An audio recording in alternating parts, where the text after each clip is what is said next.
नमस्कार दोस्तों, मैं हूं रुद्र प्रताप पांडे और पांडे क्लासेस बोर्ड्स में आप लोग का बहुत बहुत स्वागत है। तो इस समय चल रहा है हिस्ट्री का one shot series class 11th humanities का। हम लोग हिस्ट्री का सारा चैप्टर को वन शॉट सीरीज में एक बार में ही सब कुछ धड़ाधड़ से खत्म कर दे रहे हैं। मस्त धुआं धुआं हो जा रहा है।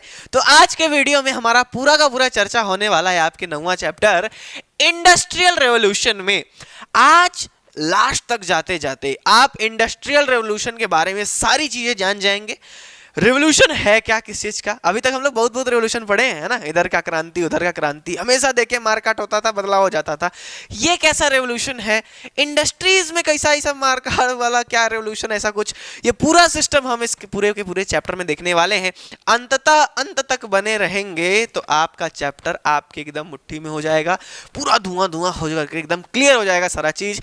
तो चलिए फटाफट से अपने चैप्टर की ओर बढ़ेंगे। आगे बढ़ने से पहले आपको तो पता ही है क्या निकालना है ना। कॉपी और पेन उठा करके बैठिए, नोट्स जरूर बनाइए, क्योंकि बिना नोट्स का पढ़ाई कहाँ टांग दिया जाता है, ताका पे टांग दिया जाता है, समझे ना। तो नोट्स हमारे ब्रह्मास्त्र नोट्स जरूर बनाइएगा। जो दिख जाए डिस्क्रिप्शन में जाकर के हमारा हाथ से लिखा हुआ हैंड रिटेन नोट्स आपको मिल जाएगा।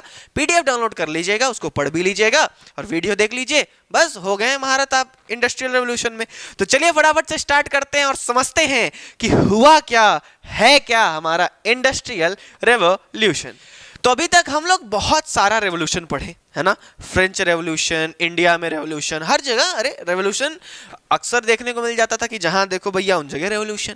हमारा माइंडसेट क्या है, रेवोल्यूशन कुछ ऐसा क्रांति कर देना कि एकदम सिस्टम में बदला आ जाए, समझ रहे हैं। हो कुछ रहा था, अलग हो जाए कुछ। आदमी रेवोल्यूशन कर देता था, कुछ चीज हो जाता था। सडन चेंज को, एकदम एकाएक बदलाव को जो है रेवोल्यूशन कहते हैं। हम आज के चैप्टर में किस फील्ड में बात करेंगे, वो है इंडस्ट्रियल फील्ड में। इंडस्ट्रियल फील्ड में रेवोल्यूशन कैसे होता है, कैसा मतलब यार इंडस्ट्रीज के फील्ड में कैसा रेवोल्यूशन, है ना। इंडस्ट्री के फील्ड में कैसा रेवोल्यूशन हो सकता है। देखिए आगे चैप्टर को पढ़ने से पहले, किताबी भाषाओं पे आने से पहले, सारी चीजों को आने से पहले एक माहौल समझिए आप। देखिए हम लोग क्लास 11th के हिस्ट्री में हम जब शुरुआत करते हैं, आपको फिर से स्टार्टिंग में लेकर के जाते हैं, अभी फिर से ले जाते हैं कि देखिए हमने जो इतिहास स्टार्ट किया था ना, कुछ था नहीं, कुछ था ही नहीं। हर चीजें बनाई थी, धरती बनाई थी, सारी जीवन बनाया था, आगे आकर के मनुष्य बने थे। वहां से हम लोग अपनी हिस्ट्री को स्टार्ट किए बहुत ही प्यारे तरीके से। नहीं, इंट्रोडक्शन टू हिस्ट्री का दोनों वीडियो देखिएगा तो आपको पता चल जाएगा, बहुत एकदम जीरो से स्टार्ट किए थे। वहां से आकर के देखे मनुष्य बनकर के रेडी था भैया। मनुष्य जो है मीट मांस खाने वाला, शिकार करने वाला। मनुष्य क्या था, खाना बदोश टाइप थे, अपना खाना खाने के लिए घूमते फिरते रहते थे। फिर चैप्टर बदले, आगे समय बदला, तो देखिए कि वो बसना स्टार्ट कर दिए। राइटिंग एंड सिटी लाइफ आप लोग पढ़े, उसी में क्या होने लगा कि 10 लोग जहां रहते हैं, कोई अपने आप को राजा बनता है। सेम कहानी भैया, तो राजा वाला सिस्टम, एम्पायर बनने लगा, राजा बनने लगे। फिर धीरे धीरे धीरे धीरे आदमी पूजा पाठ, आस्था वगैरह रखता था, नया धर्म देखने को मिलता है ना। इधर इस्लाम, उधर क्रिश्चियनिटी, ये सारी चीजें हम लोग पढ़ करके आते हैं। फ्यूडलिज्म, एक नया वर्गीकरण आ जाता है समाज में। फिर लोग बांट देते हैं लोगों में, देखो फिर बटाई चालू हो गया। कोई अपने आप को उच्चतम मांगता है, कोई सामान्य लोगों को बांट देता है। तो थर्ड स्टेट वाला, 3 ऑर्डर्स वाला हम लोग देखे समाज बट गया।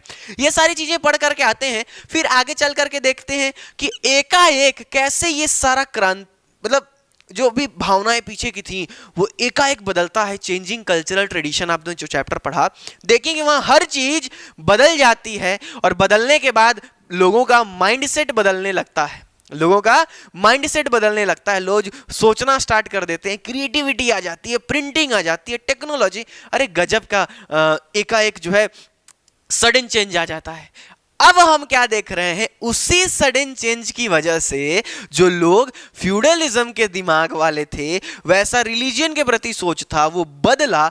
बदलाव के बाद इंडस्ट्रियल रेवोल्यूशन उसी की वजह से होता है। और इसीलिए अब जाकर के हम चर्चा करने वाले हैं इंडस्ट्रियल रेवोल्यूशन में।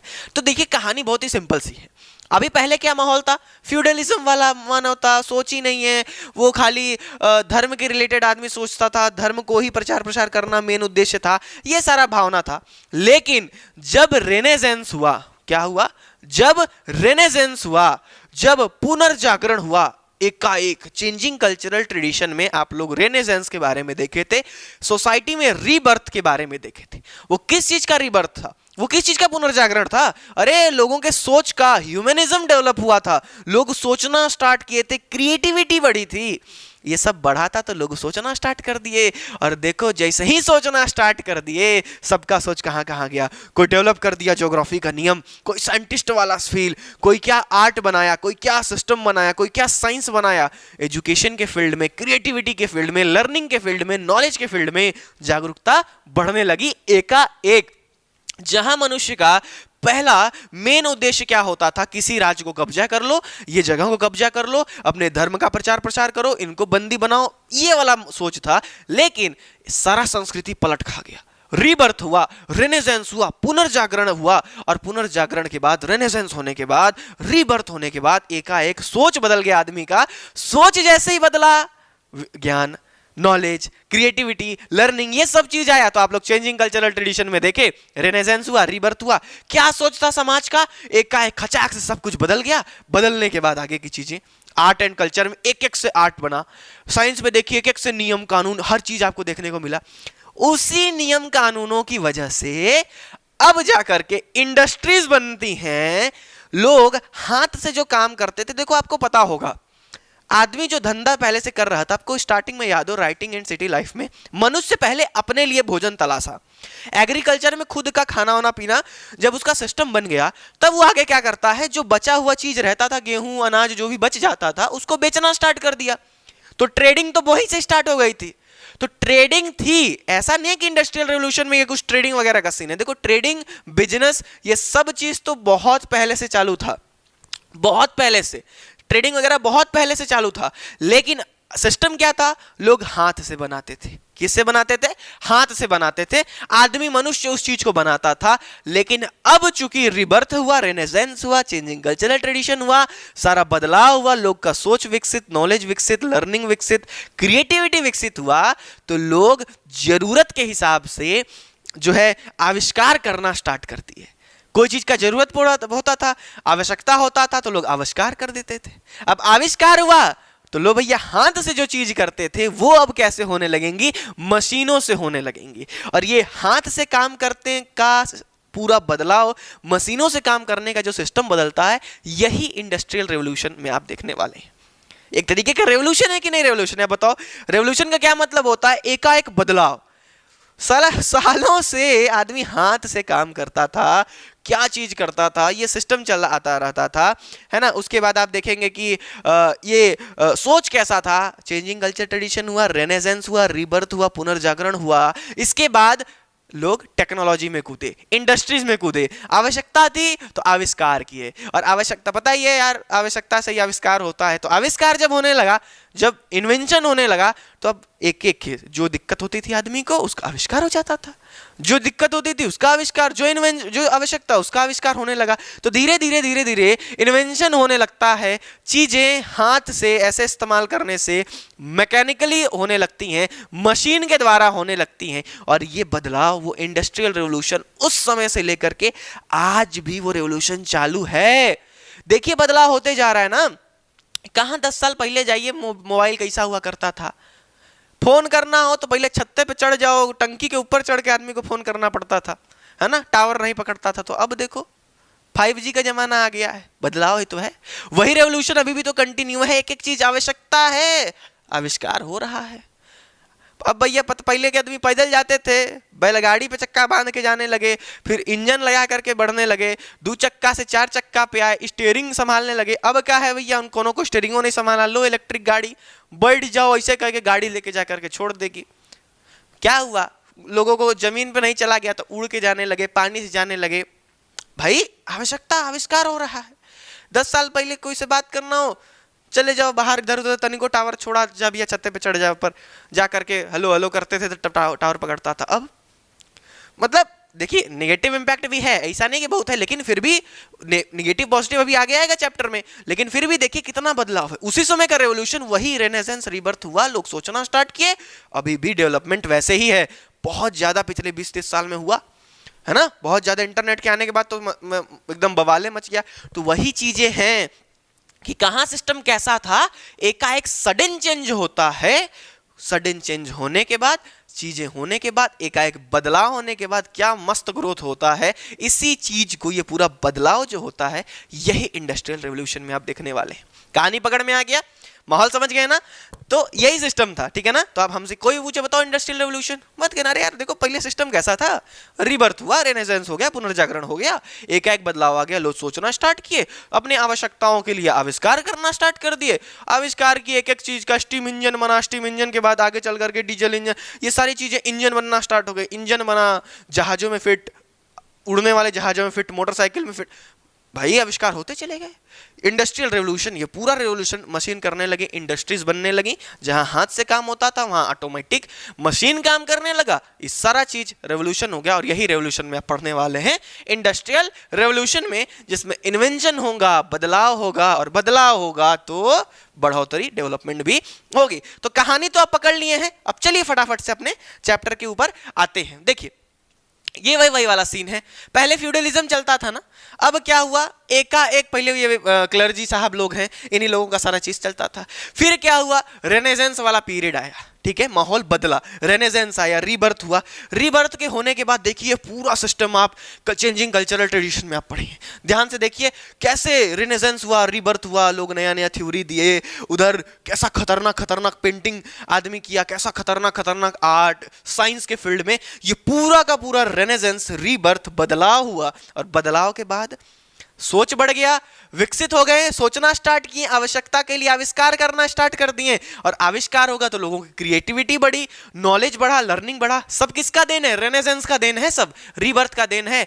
और इसके बाद आवश्यकता के हिसाब से आविष्कार हुआ, और किस चीज का आविष्कार हुआ, हाथ से काम करने के लिए, हटाने के लिए मशीनें बनाई गई, और जैसे ही मशीन बनी धीरे धीरे धीरे धीरे धीरे लो भैया इंडस्ट्रियल रेवोल्यूशन स्टार्ट, ठीक है, industrial revolution start, steam engine बनेगा, काफी सारी चीजें बनेंगी, जहाज में इंजन लगेगा, ये जो पूरी चीजें आप देखेंगे इंडस्ट्रियल रेवोल्यूशन यहां से स्टार्ट आपका हो जाता है। अब हम बात करते हैं समय की, समय भी, अब कहानी से देखते हैं समय। देखिए कौन सा है, ये सिस्टम तो पकड़ लिया ना, फ्यूडलिज्म रिलीजन वाला सोच था, चर्च मेन एम था, लेकिन फिर सब बदलाव हुआ, रेनेसेंस हुआ, ह्यूमनिज्म फैला, तो फिर इंडस्ट्रियल रेवोल्यूशन का तो यही देन है।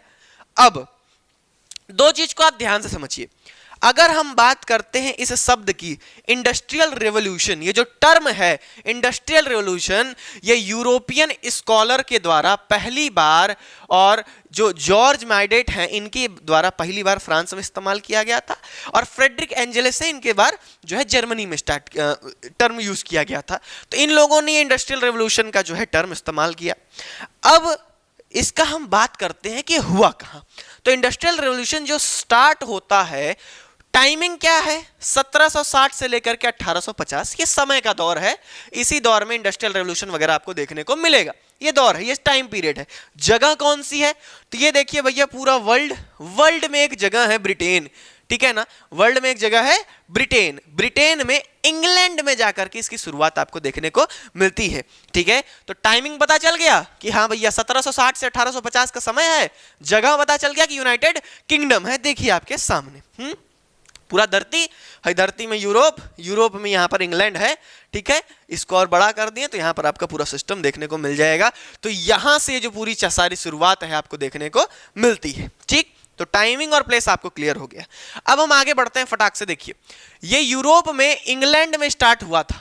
अब देखिए आपके दिमाग में आएगा कि परिस्थिति तो हर जगह थी, शुरुआत इंग्लैंड में ही क्यों हो गई, इधर भी हो सकती थी और भी कहीं हो सकती थी, लेकिन इंग्लैंड ऐसा क्यों जगह था कि वहां पर ही, ये आएगा क्वेश्चन, ये अभी आगे चल करके देखेंगे कि ब्रिटेन में ही कहाँ चीज शुरुआत हुआ, इंडस्ट्रियल रेवोल्यूशन का स्टार्टिंग ब्रिटेन में ही क्यों हुआ, इसके ऊपर हम अच्छे से देखेंगे, लेकिन थोड़ा सा धारणा देख लीजिए जो अभी हम लोग बात कर रहे थे। अब देखो यहां पर क्या हुआ, बहुत सारे नए इन्वेंशंस हुए, मैन्युफैक्चरिंग वाली इंडस्ट्रीज बना दी गई, मैन्युफैक्चरिंग प्रोसेस जो है देखने को मिले, और जिससे कि इंडस्ट्रीज की वजह से, मैन्युफैक्चरिंग की वजह से एक बहुत बड़ा बदलाव वाइड स्प्रेड पूरे वर्ल्ड में देखने को मिला।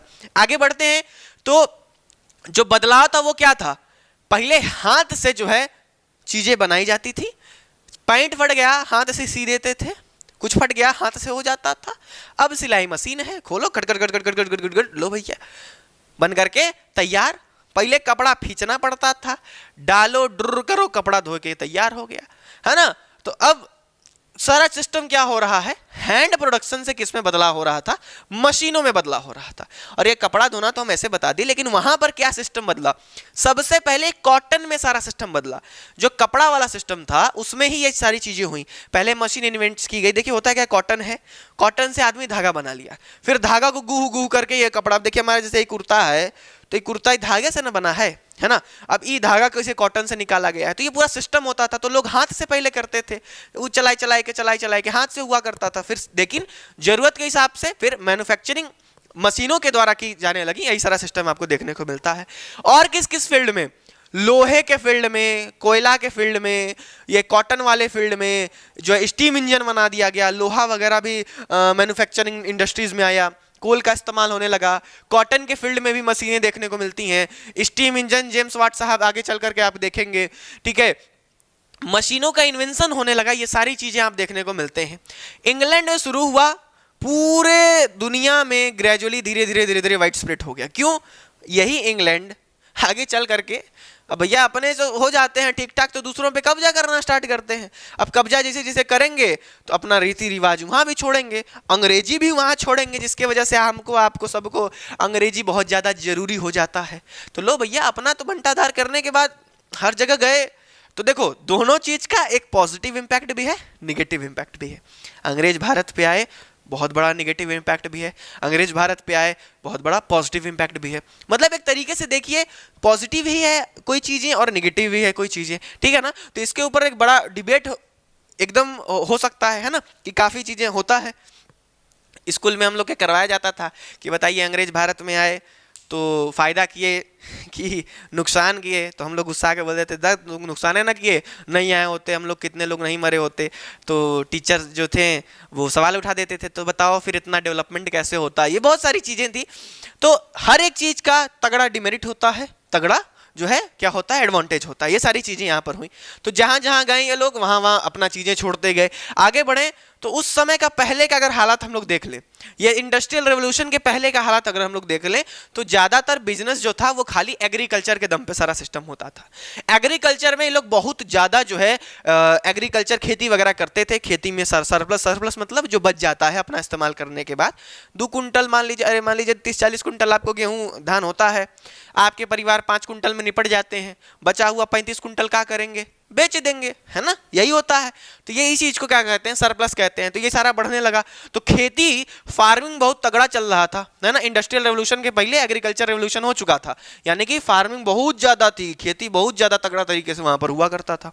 आगे बढ़े तो अब हम तनिक चर्चा कर लेते हैं कि यार ये इंडस्ट्रियल रेवोल्यूशन जो होना था ब्रिटेन में ही कहाँ होना था, क्या कारण थे, और जगह नहीं हुआ, ब्रिटेन में क्यों हो गया। तो देखो भैया इनके साथ थे बहुत ही कंडीशन बड़ा बढ़िया था। अगर हम सबसे पहला बात करते हैं तो उसका ज्योग्राफिकल कंडीशन बहुत बढ़िया था।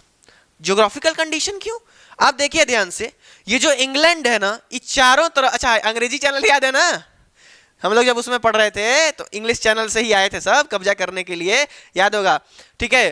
तो अब ये जो देखिए इसका ज्योग्राफिकल कंडीशन, चारों तरफ से पानी से घिरा था।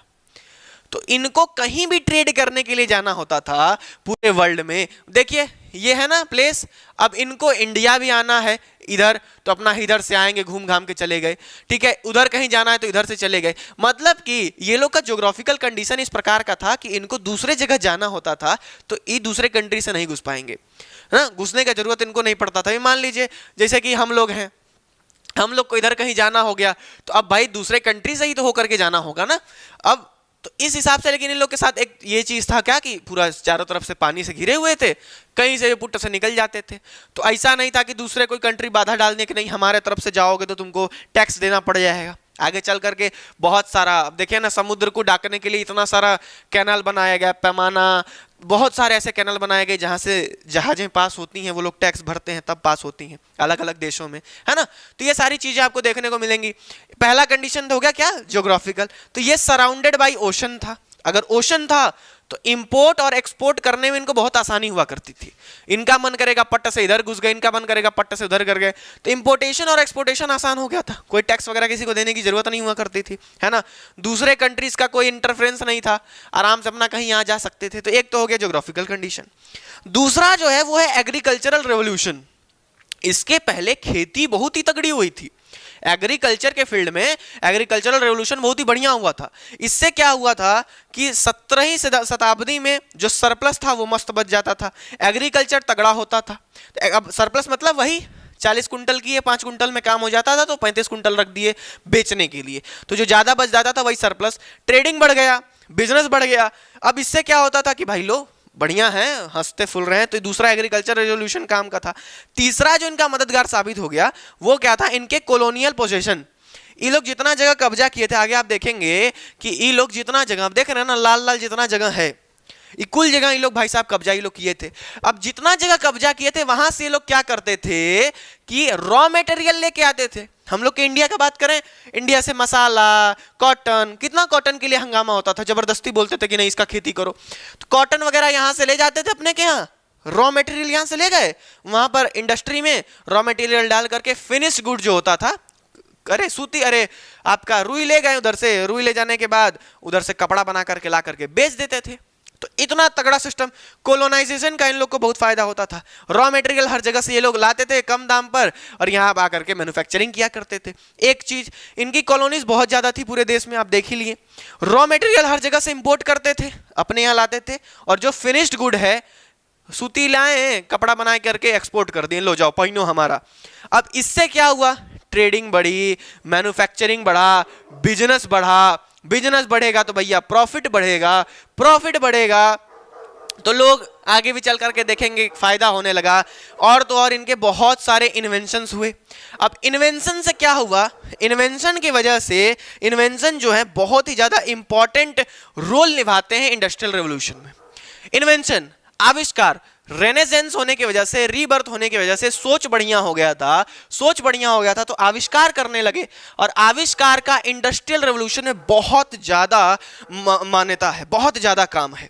किस किस फील्ड में इन्वेंशन हुआ, टेक्सटाइल के फील्ड में इन्वेंशन हुआ, स्टीम इंजन के फील्ड में इन्वेंशन हुआ, बहुत सारी मशीन बनाई गई, कोयले के फील्ड में इन्वेंशन हुआ, लोहे के फील्ड में इन्वेंशन हुआ, बहुत सारे इन्वेंशन आपको देखने को मिलते हैं। आगे इन्वेंशन की वजह से हाथों से बदलाव हो गया, मशीन काम करने लगी हाथ के जगह, कोल माइनिंग में आसान हो गया, रोड बनने लगे, नहर बनने लगे। नहर बनने लगे, मान लो कि अंदर अंदर नहर बन गया तो ट्रांसपोर्टेशन में आराम होता था, है ना, पैसा कम लगता था, तो नहर बनाए जाने लगे, रोड बनाया जाने लगा। लेबर और रॉ मटेरियल्स, जहां से ये लोग क्या करते थे, जैसे भारत में कब्जा किए तो भारत से लेबर को लेकर के जाते थे वहां काम करवाने के लिए, भारत से रॉ मटेरियल लेकर के जाते थे। तो जहां जहां कब्जा था उनका, तो वो सारी चीजें आसान कर दी इन्होंने, भाई लेबर का आसान कर दिया। और अपने एजुकेशन सिस्टम में भी बहुत इसका रोल है। अपने एजुकेशन सिस्टम में, अब इसके लिए हम कभी एक आध दिन छेड़ेंगे मुद्दा, जो हमारा इंडियन एजुकेशन सिस्टम है। आगे इंडियन जो एजुकेशन एक्ट हम लोग देखते हैं 1885 के शायद इसी के आसपास था। तो मैकॉले जो वहाँ से आए थे भाई साहब, तो उन लोग तो इंडस्ट्री बनाए थे, है ना, इंडस्ट्रियल रेवोल्यूशन वहाँ हो रहा था, तो वहाँ तो इंडस्ट्रीज बन रही थी। इंडस्ट्री में कौन चाहता है, नौकर लोग जो खाली काम करे बस। तो काम करने वालों के लिए ही भारत में ऐसा देखो, बिजनेस करना था इन लोगों को ना, इन लोगों को बिजनेस करना था। बिजनेस करने के लिए कैसे लोग चाहिए, इंटरेक्शन करना था। मैकॉले को ही लोग भेजे थे कि जाओ तनी भारत में तनी देख कर क्या हो, तो लैंग्वेज वैंग्वेज के का सीन है, इसके लिए हम एक आध दिन स्पेशल बात करेंगे। अब मैकॉले आया था, अभी लोग ऐसा एक एजुकेशन सिस्टम बनाए थे भारत का, जो कि खाली क्या करे, मजदूर टाइप बनाए। क्या बनाए, मजदूर बनाए। भाई अब वहां के इंडस्ट्री में काम करना था लोगों को, है ना, फैक्ट्री में काम करना था, तो कैसे लोग चाहिए जो चुपचाप पगार पे काम करें। इस हिसाब का सिस्टम बना करके गए हैं अंग्रेज आपके एजुकेशन एक्ट में। और वही चीज बदलाव काफी हुआ, लेकिन देखो अभी नया पॉलिसी आया एजुकेशन का, लेकिन अब जमीनी स्तर पे क्या स्थिति होता है तो समय बीतने के बाद ना पता चलेगा। ऊपर लेवल पे तो बहुत कुछ चीजें हैं, लेकिन जमीनी स्तर पे देखिए ना, कुछ मत करिए, अपने गांव के प्राइमरी स्कूल में जाकर के देखिए। अभी काफी स्टेट है वहां पर अच्छा अच्छा सिस्टम चल रहा है, मानते हैं हर जगह नहीं है, लेकिन मैक्सिमम जगह जाकर के देखिए। एजुकेशन चेक करना हो, गांव के प्राइमरी स्कूल में जाकर के देखिए क्या एजुकेशन है, काहे लिए, वही आगे चल करके भविष्य में है। क्योंकि देखिए जितने भी, हमारा एक सिंपल सा मुद्दा है, आप समझिए, आप लोग कहते हैं कि हल्का सा भरे भरे बाहर गए हैं, ठीक है, हम लोग कहते हैं कि सिस्टम, अरे भैया कौन कितना दिन तक जिएगा, एक बार बताओ। अरे आज एक्टर है एक एक से, मान लो बहुत तगड़े तगड़े एक्टर हैं, सलमान खान, आमिर खान, जितने भी एक एक नंबर के अभी जो सेलिब्रिटी बने हुए हैं, एक समय आएगा जब ये लोग नहीं रहेंगे। एक समय आएगा जब हम नहीं रहेंगे, एक समय आएगा जब आप नहीं रहेंगे, एक समय आएगा जितने तगड़े तगड़े पॉलिटिशियन हैं वो नहीं रहेंगे, जितने तगड़े तगड़े साइंटिस्ट हैं वो नहीं रहेंगे, तो नए लोगों की जरूरत पड़ेगी ना मालिक। आप सोच करके देखो, बहुत लंबा मुद्दा है। जितने लोग आपको दिख रहे हैं तगड़े तगड़े लोग, ये एक दिन में नहीं रहेंगे। आने वाले 20, 30, 40 साल, 50 साल में हो सकता है कितना बदलाव हो जाए। कोरोना में आप नतीजा देखें, एक एक से लोग, जाने माने लोग चले गए। अब उनकी जगह कौन लेगा?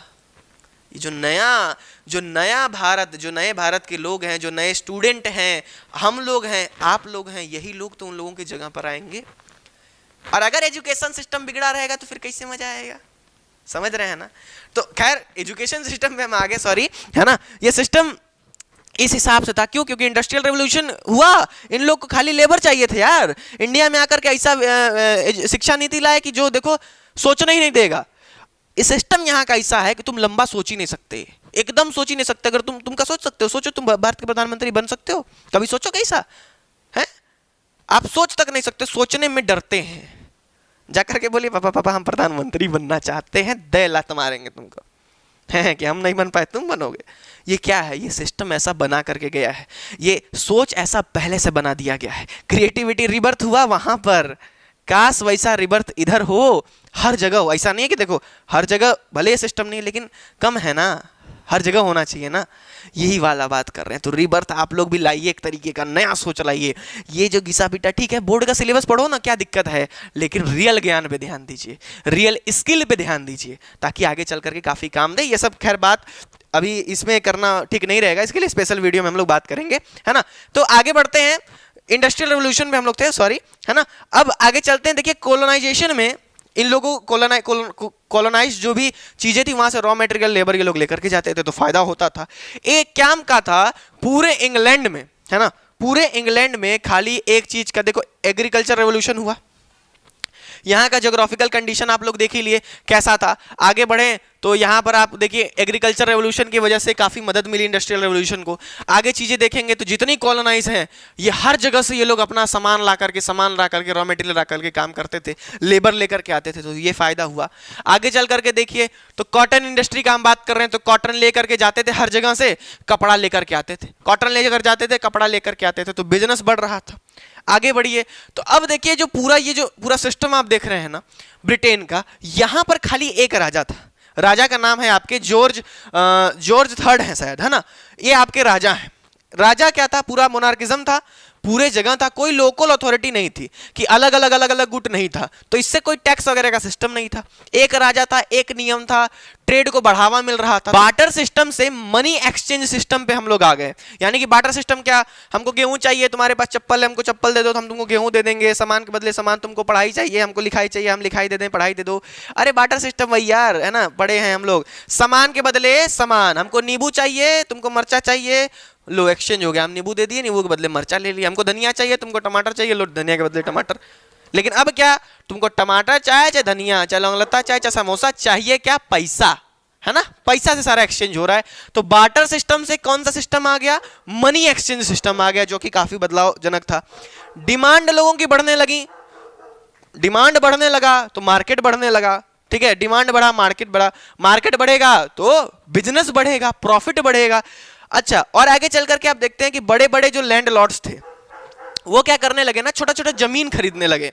मान लो कि हमारे पास 10 बीघा जमीन है और हमारे आसपास जितने लोग हैं ना, कोई का 1 बिस्सा 2 बिस्सा छोटा छोटा जमीन है, तो अब हम क्या करने लगे, अलग अलग सारे जगह का जमीन खरीदने लगे। अब जमीन खरीदने लगे तो देखो होता क्या था, वहां पर आम जनता आती थी, चरवाहे आते थे, अपने गाय भैंस चरा लिए, हर चीज कर लिए। जो खाली लोग थे वो क्या करते थे, चरवाते थे, मतलब उनका काम कैसे चल रहा था, जीवन व्यापन हो रहा था। अब बड़े बड़े लैंडलॉर्ड्स क्या करने लगे, वो जमीन खरीद ले। मान लो कि हम चरवाहे हैं, आप मालिक हैं, आप बहुत बड़े जमींदार हैं, आपकी 52 बीघा जमीन थी, उसी 100 बीघा जमीन पे हम अपना पालन पोषण कर रहे थे। हम 2 बकरी पाले थे, हम जाते थे, चराते थे, बकरी का दूध पीते थे, बेचते थे, उसी में हमारा काम जो है चल रहा था। लेकिन आपको क्या हुआ, आपको पता नहीं क्या हुआ, आप बोलें कि हम कुल जमीन खरीद लेंगे, हमारा भी आप जमीन ले लिए, उनका भी जमीन ले लिए, तो मेरे पास कोनो जमीन बचा ही नहीं, वो सारा जमीन हो गया आपका, और आप हमको मार के भगा दिए कि हमारी जमीन पे दिखना मत। तो अब हम क्या करेंगे, अब हमारी बकरी कहाँ चरेगी बताइए। तो अब हमारी बकरी तो चरेगी नहीं, अब जहां चरेगी वो तो देखा जाएगा, तो अब हमारा तो बिजनेस ठप, हमारा तो कमाई ठप। तो अब हम क्या करेंगे, हम चल जाएंगे शहर गांव से, ठीक है ना, गांव से चल गए शहर, और शहर में जाकर के करेंगे काम कहां, इंडस्ट्रीज में लेबरई करेंगे, वर्किंग का काम करेंगे। तो अब हम कैसा सिस्टम बदल रहा है, पकड़ रहे हो कि नहीं, माहौल कैसा, एग्रीकल्चर पे लोग चलते थे, चरवाहे जितने भी लोग थे वो सब एग्रीकल्चर पे चलते थे, लेकिन बड़े बड़े जमींदार हर जगह के जमीनों को अपने अंडर खरीदने लगे, इनक्लोजर्स वाला सिस्टम खरीदने लगे, कब्जा करने लगे। इससे क्या हो गया, जो हमारे जो छोटे लोग थे, वर्कर लोग थे, सॉरी जो फार्मर लोग थे, उनको प्रॉब्लम होने लगा। अब वो क्या करेंगे भाई, उनका तो जीवन रोटी छिन गया, तो वो शहर माइग्रेट होने लगेंगे। और इसी की वजह से आप आगे चल करके देखेंगे कि गांव से काफी ज्यादा अमाउंट शहर की तरफ माइग्रेट होता है नौकरी के लिए। समझ रहे हैं, किसके लिए, नौकरी के लिए। तो गांव में तो सिस्टम रहा नहीं कि कमाए खाएं, तो अब शहर में जाकर के उसी इंडस्ट्रीज में काम करेंगे, वहीं से अपना पैसा कैसों जीवन यापन स्टार्ट करेंगे, और वहां भी कंडीशन बड़ा बुरा रहता है, अभी आप चैप्टर में आके देखेंगे, ठीक है ना। तो पीपल स्टार्टेड माइग्रेटिंग, तो बिग लैंडलॉर्ड्स क्या करने लगे, दूसरों का जमीन खरीदने लगे। तो वहां के लोग क्या किए भैया, उनका रोजी रोटी छिन गया, तो चले गए शहर में चले गए काम करने के लिए। आगे सिस्टम था एक राजा, एक लॉ एंड ऑर्डर, एक करेंसी, तो बड़ा आसानी हुआ करता था, है ना। तो ये सिस्टम आप देख रहे हैं। अब आप सीन समझ गए ना कि बड़े जमींदार ये सब जमीन खरीद रहे हैं, तो किसानों को कहां से, गांव से कहां जाना पड़ रहा है, शहर जाना पड़ रहा है। एकदम सीन ऐसे ही बनाए रहिए, इसको मिटाते हैं, इसको मिटा करके इसी चीज के ऊपर आते हैं। देखो सीन मत गड़बड़ाना, फटाक से नोट करो। अभी हम देखेंगे कि वर्कर लोग कैसे माइग्रेट होते थे, गांव से कैसे सिस्टम शहर में जाने लगा, ये सारी चीज पे हम लोग गौर करते हैं। इसको फटाफट से नोट करिए, मिटा करके आगे बढ़ेंगे। और हाँ, नोट्स बनाना मालिक, कि नोट्स ब्रह्मास्त्र हैं गुरु, समझ जाओ। नोट्स नहीं बनाओगे ना, कुछ पढ़ैया खत्म है। तो आप तो करेंगे, नोट्स बनाएंगे ना, बना लीजिएगा, डिस्क्रिप्शन में है वैसे, चेकआउट कर लीजिएगा। चलिए फटाक से नोट करिए, आगे बढ़ते हैं। तो चलिए अब आगे बढ़ते हैं फटाफट से। अभी तक का ये सीन हम लोग देख लिए हैं कि इंडस्ट्रियलाइजेशन हल्का हल्का भाई अब दौर में तो आ ही चुका है ना। ये सारे सीन अब देखने को मिल ही रहे हैं। अब क्या हुआ, वो जो बड़े बड़े जो बिजनेसमैन हैं, जो बड़े बड़े जमींदार हैं, वो अलग सबका जमीनों में लेने लगे। तो अब उन लोगों को गांव से शहर जो है माइग्रेट करना पड़ता था, ठीक है ना। तो माइग्रेशन यहाँ पर स्टार्ट हो जाता है। तो आइए उस पर नजर डाल लेते हैं। यहीं पर देखिए वही कहा जा रहा है कि लोकल्स जो हैं अपना लैंड तो भाई दे चुके हैं। अब इससे क्या हो गया कि उनके जो जीवनी है उस पर इफेक्ट पड़ा, वो लोग माइग्रेट हो गए। कहाँ माइग्रेट हो गए, टाउन्स में जाने लगे। अब भैया बताओ, शहर में जाएंगे तो कैसे अपना जीवन यापन करेंगे, कुछ तो नौकरी वगैरह करना पड़ेगा, कुछ जॉब्स करेंगे। और जॉब वहाँ किस चीज़ का है, इंडस्ट्रियलाइजेशन चल रहा है, फैक्ट्री बन रही है, तो लेबर का या फिर वर्कर का वहाँ पर जो है ये जॉब आपको देखने को मिलता है। अब आगे बढ़ते हैं तो देखिए ब्रिटेन में क्या सीन है। ब्रिटेन में बहुत सारी पॉपुलेशन सिटीज में माइग्रेट हो गई, और जो लंदन है वो हमारा धीरे धीरे क्या बनने लगा, आपका मार्केट का एक जो है हब यहाँ पर बनने को दिख जाता है हमें, ठीक है। अब देखिए यहाँ पर कई सारे लोग जो है गांव से अब शहर जाने लगते हैं, सारा काम जो है शहर में जाकर के करने लगते हैं। अब धीरे धीरे आगे चल करके हम देखेंगे तो मार्केट हब जो है वो हमारा लंदन बन जाता है, ठीक है। अब ये सारी चीजों में बिजनेस के लेने ले जाने वगैरह में देखो शिप वगैरह हो गई थी उस समय। रास्ता तो ये नाव वाला जो है पानी वाला रास्ता बन चुका था, तो बोटर जो कैनल बनाई जाती थी, ठीक है ना, नदी नहर टाइप का बना दिए इधर से उधर सामान को ढोने होने में, तो ये आसानी पड़ गई। तो कैनल्स जो है वो बहुत ही, जो रिवर्स हुआ करती थी वो बहुत ही बढ़िया नेटवर्क प्रोवाइड करती थी ट्रेड के मूवमेंट करने के लिए। आगे बढ़े तो देखेंगे हम लोग कि वहां पर बैंक भी धीरे धीरे स्टैब्लिश होने लगे। अब बैंक आ गए तो लोन वगैरह देंगे, लोन वगैरह देने लगे तो सब बिजनेस में कूदा, बिजनेस करने लगा। इससे क्या हो रहा है, जो ट्रेड है, जो फाइनेंशियल सिस्टम है वो बढ़िया होते जा रहा है। इन सब चीजों से लोन जो प्रोवाइड हो रहा है तो उसे ट्रेडर्स को, बिजनेसमैन यूज कर रहे हैं, और बिजनेस हमारा धीरे धीरे बढ़ने लग रहा है ना। देख रहे हैं ना कैसे कैसे सिस्टम। तो कुल मिलाकर के ये जो सीन हम लोग देख रहे हैं वो इंडस्ट्रियल रेवोल्यूशन का यहाँ पर बात छिड़ चुकी है, और ये माहौल आपको देखने को मिलता है। अब बहुत सारे रीजंस हैं, ठीक है ना, जिससे कि इंडस्ट्रियल रेवोल्यूशन को मस्त ग्रोथ मिला। चर्चा कर लेते हैं। सबसे पहले लेबर।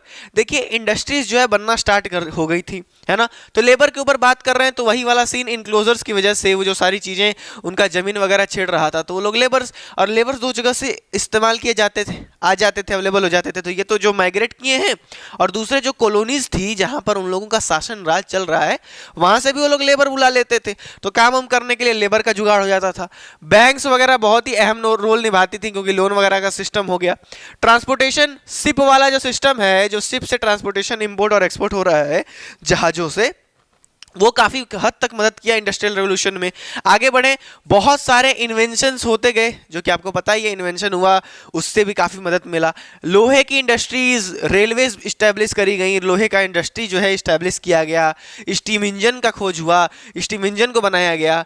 स्पाइनिंग और वीविंग, जो देखो कॉटन का कुछ प्रोसेस होता है, सबसे पहले जो ऊन है, जो कॉटन है, उसको धागा बनाया जाएगा, फिर धागा से फिर कपड़ा बनाया जाएगा। तो ये सारा सिस्टम जो है क्या होता था ना, कि पहले घर के जो है औरत बच्चे ये लोग करते थे, घर का काम हुआ करता था, हैंडमेड चीजें हुई करती थी। क्यों? क्योंकि स्टार्टिंग तो राइटिंग एंड सिटी लाइफ में भी हो गई थी ना, याद है ना आपको, वहीं से बस सब सिलाई वगैरह सब स्टार्ट हो गया था, तो चीजें हाथ से की जाती थी। लेकिन अब इंडस्ट्रियलाइजेशन में सारी चीजें मशीनों जो है वो करने लगती हैं, ये आपको देखने को मिलेगा। अब बहुत सारे इन्वेंशन किए गए, जैसे कि अब तो हम लोग इन्वेंशन, अब देखो यार, इन्वेंशन हुआ तो डेवलपमेंट होगा ही, आविष्कार हुआ तो आवश्यकता पूरा हुआ, आवश्यकता पूरा होगा, डिमांड बढ़ेगा, धीरे धीरे करके जो है पॉपुलेशन कह रहे हैं, डेवलपमेंट होने लगेगा। अब सबसे पहला यहाँ पर जो हमको देखने को मिलता है वो आ जाता है आयरन की इंडस्ट्रीज। किसकी इंडस्ट्रीज? आयरन इंडस्ट्रीज हमें देखने को मिल जाती हैं। देखिए ये सारा वही सीन है जो आपको वहां पर देखने को मिलता है, ट्रांसपोर्टेशन वगैरह ये सब माइग्रेट करके लोग जो है, देख रहे हैं कैसे माइग्रेट करके जो है शहर भर में जाना स्टार्ट कर देते हैं। अब थोड़ा सा हम बात कर लेते हैं आयरन इंडस्ट्री का। आयरन जो था इंग्लैंड में बड़ा बढ़िया रिसोर्स के रूप में अवेलेबल था वहां पर ऑलरेडी, तो इससे वहां पर बहुत ज़्यादा मदद मिला, ठीक है ना। पहला बहुत ही मैसिव अमाउंट में आयरन वहां पर था। कोल के काफ़ी खदान थे वहां पर, ठीक है ना, कोल के काफ़ी खदान थे, मतलब रिसोर्सेज नेचुरली वहां पर हैं, ठीक है ना, उनका खोज वो लोग कर लिए। अब जो निकलता था, तो देखिए लोहा क्या है ना, प्योर फॉर्म में तो होता नहीं है पहले, ठीक है। स्टार्टिंग में जो स्टार्टिंग वाला जो मटेरियल रहता है उसको क्या किया जाता था, पिघलाया जाता था किसी भी शेप में देने के लिए।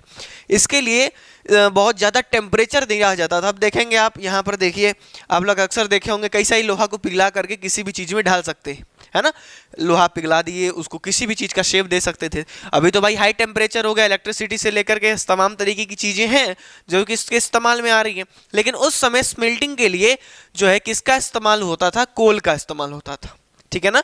बहुत ही बड़े अमाउंट में कोल का, चारकोल का जो है इस्तेमाल किया जाता था।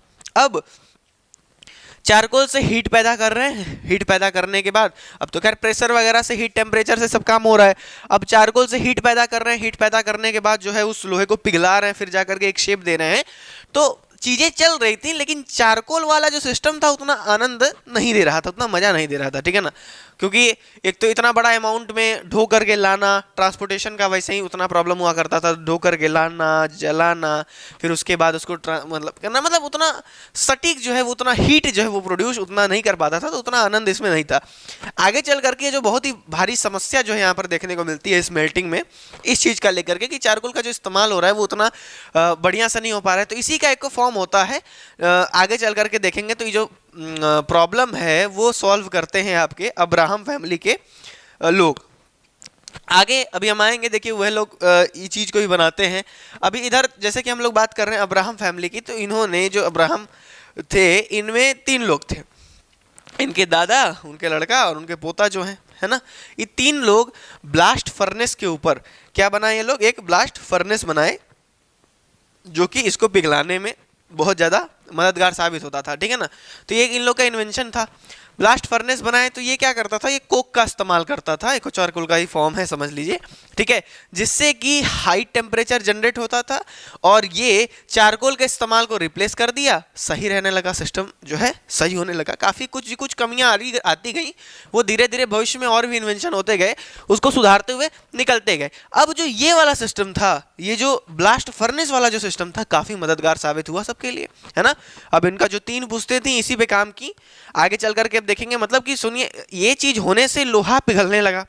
अब लोहा जब स्मेल्टिंग बढ़िया हो गया, पिघलना जो ये वाला जो प्रोसेस है ये बढ़िया हो गया, देख रहे हैं। अब जब लोहा पिघलने लगा तो हम लोहा को कई इस्तेमाल में ले सकते हैं, अलग अलग बढ़िया बढ़िया शेप दे सकते हैं, और शेप देंगे तो फिर तो भैया लोहे का ही काम है सब कुछ, है ना। एक एक चीज, जो भी चीज उससे बनते जा रही है। तो अब यहाँ पर यह सिस्टम देखने को मिल गया कि नहीं भाई, अब लोहे में भी कैसे कैसे इन्वेंशन हुआ। लोहे का इस्तेमाल, यूरोप में लोहा का बहुत मस्त रिसोर्स ये लोग खोज निकाले तो इसका इस्तेमाल कैसे करना है, तो पहले उसको पिघलाते थे चारकोल वगैरह का इस्तेमाल करके, प्रॉब्लम होता था। प्रॉब्लम को अब्राहम फैमिली जो थे ये लोग, इन लोगों ने सॉल्व कर दिया। अब सॉल्व करने के बाद ब्लास्ट फर्नेस बना दिया, ब्लास्ट फर्नेस से प्रॉब्लम सॉल्व। अब अच्छा खासा लेवल पे जो है ये प्रोड्यूस होने लगा, बढ़िया हो गया व्यवस्था, है ना। तो इससे काफ़ी जो है मदद हुआ। अब आगे बढ़े तो आगे चल करके आप इस चीज को देखेंगे कि ये सिस्टम काफी मददगार साबित होता है ना, आयरन के फील्ड में, और ये बहुत आगे तक देखने को मिलता है। अब इस आगे चल करके जो हेनरी कोर्ट है हमारे, है ना, क्या है, हेनरी कोर्ट है, इसी चीज में आगे इन्वेंशन करते गए तो ये दो चीज बनाते हैं यार। एक तो होता है पडलिंग फर्नेस और एक को रोलिंग मिल। अब पडलिंग फर्नेस क्या था, जो भी इम्प्योरिटी, जो भी बेकार चीज हुआ करता था उसको छांट करके अलग कर देता था। एक रोलिंग मिल भी इन लोग बनाए थे, जो कि आगे चल करके देखेंगे आप स्टीम वगैरह से चलता था। तब धीरे धीरे नए नए इन्वेंशंस, नए वही चीज की आवश्यकता के हिसाब से आविष्कार वाला बात फिर से होने को आपको दिख जाता है। आगे बढ़े तो जो अब्राहम के ये जो पोते थे, अब्राहम थर्ड, ये आए तो इन्होंने पूरे दुनिया का सबसे बड़ा जो पहला जो पुल है लोहे का वो बना के दिखा दिया। मतलब कि अब जो है आयरन इंडस्ट्री में कितना मस्त डेवलपमेंट आपको देखने को मिल रहा है। तो ये वही पुल है जो उनके द्वारा जो है बनाया गया है। ये वर्ल्ड का फर्स्ट जो है क्या है, फर्स्ट जो है पुल बनाया गया अब्राहम थर्ड के द्वारा। तो अब लोहे का इस्तेमाल यहाँ पे दर्शाया जा रहा है कि कैसे लोहे का इस्तेमाल जो है देखने को मिलता है, ठीक है ना। आगे बढ़े तो ये इन्होंने ये चीज बनाई, और ये चीज बनाने के बाद ये फर्स्ट आयरन ब्रिज रहा वर्ल्ड का, ठीक है ना। अब ब्लास्ट फर्नेस के इस्तेमाल से ब्रिटिश आयरन इंडस्ट्री में काफ़ी कुछ बदलाव देखने को आपको मिलते हैं, काफ़ी अच्छा खासा इंपैक्ट पड़ता है इसके ऊपर, ठीक है ना। तो ये चीज़ें बहुत ही बेहतरीन साबित हुई। आगे चल करके देखें 1800 से लेकर के 1830 के बीच में काफ़ी मदद साबित हुआ, आदमी लोहे का इस्तेमाल बढ़िया से करने लगे। तो फिर आए जॉन विल्किंसन साहब, इन्होंने पहली बार कुर्सी लोहे का, टैंक लोहे का, मतलब कि अब मटेरियल तो हमको मिल गया है, अब भाई अलग अलग लोग आएंगे, इन्वेंशन करेंगे, अलग अलग चीज बनाएंगे, है ना। भविष्य में लोहे का इस्तेमाल करके कोई कुछ बनाया, कोई कुछ बनाया, कोई कुछ बनाया, ऐसे करके अलग अलग चीजें, यानी यहाँ से छिड़ गया कि कैसे कुछ नहीं था, रिसोर्स मिला, इनोवेशन हुआ और चीजें स्टार्ट हो गई। ये सारी चीजें आपको देखने को मिल जाती हैं। अब जो अगला हमारा बात होता है, ये तो देखो आयरन का बात हो गया, ठीक है ना, ये बात हो गया आपके आयरन इंडस्ट्री का। अब हम जो अगला मुद्दा स्टार्ट करते हैं वो स्टार्ट होता है आपके कॉटन इंडस्ट्री का, ठीक है ना। यही वो जो ब्रिज आप देख रहे हैं, उस टाइम में देखिए ये किस प्रकार का था, और अभी देखिए ये किस प्रकार का है। जो है ये आपको एकदम पहला ब्रिज जो है आपको देखने को मिलेगा। सोचिए लोहा का पहला ब्रिज है ये, है ना। आगे अब आ जाते हैं हम लोग कॉटन इंडस्ट्री में, ठीक है। आयरन वाला मुद्दा यहाँ तक था, तो ऐसा कूदते हैं कपड़ा उपड़ा के सिस्टम में। कॉटन इंडस्ट्री में क्या चाहिए था, रॉ मटेरियल।